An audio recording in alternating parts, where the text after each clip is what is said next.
সালামু আলাইকুম ভিউয়ার্স। অনেকদিন পর আপনাদের কাছে একটি অন্য মাত্রার ভিডিও নিয়ে উপস্থাপন হলাম।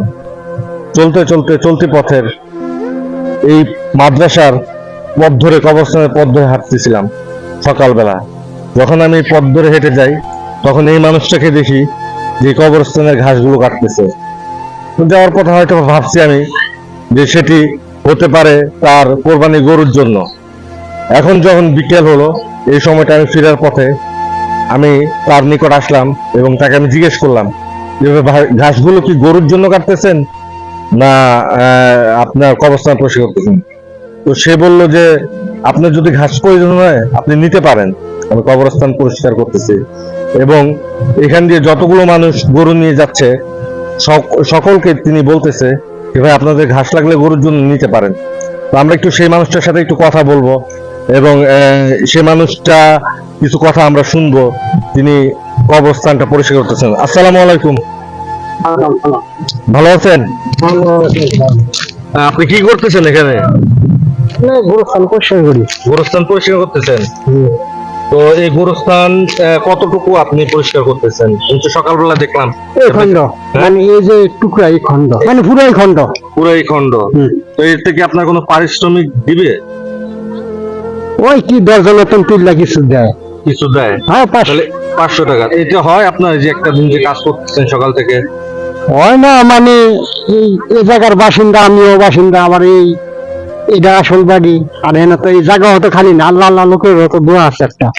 এই কবরস্থানে আল্লাহ আল্লাহ ভালো মানুষ আছে, ওই উপলক্ষে আপনি পরিশ্রম কম হলেও করে দেন। করে দেয় আবার। হ্যাঁ, মুগদার হতো একটা আপনার দোয়া আছে, মুদ্রার দোয়া আছে।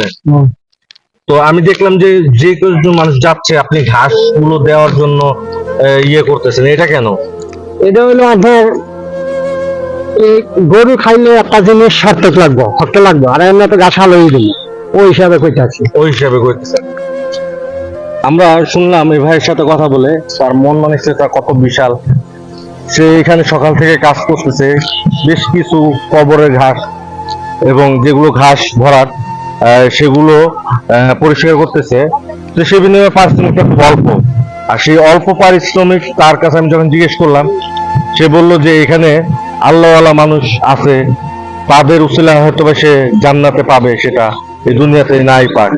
এখানে ভালো কেউ আছে হয়তো বা কবরের মানুষ, তারা তাদের কবরটা পরিষ্কার করলেই হবে।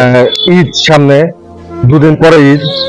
তো সেই ঈদ উপলক্ষে অনেকে তার আত্মীয় স্বজনের কবরটাকে পরিষ্কার করতেছে, যেখানে ঘাস জমা ছিল।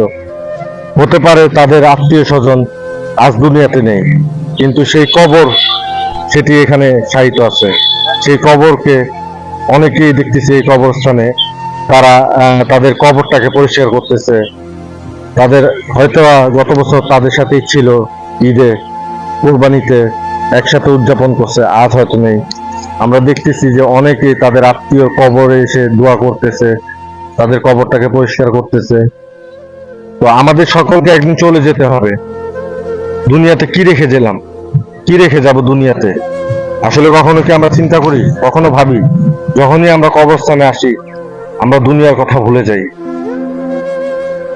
প্রতিটা মানুষেরই কবরস্থানে আসা দরকার, উচিত কবরস্থানকে দেখা, যে তাকেও এখানে একদিন যেতে হবে, আপনাকে আমাকে। দুনিয়াতে আমরা কি রেখে গেলাম, কি রেখে যাব?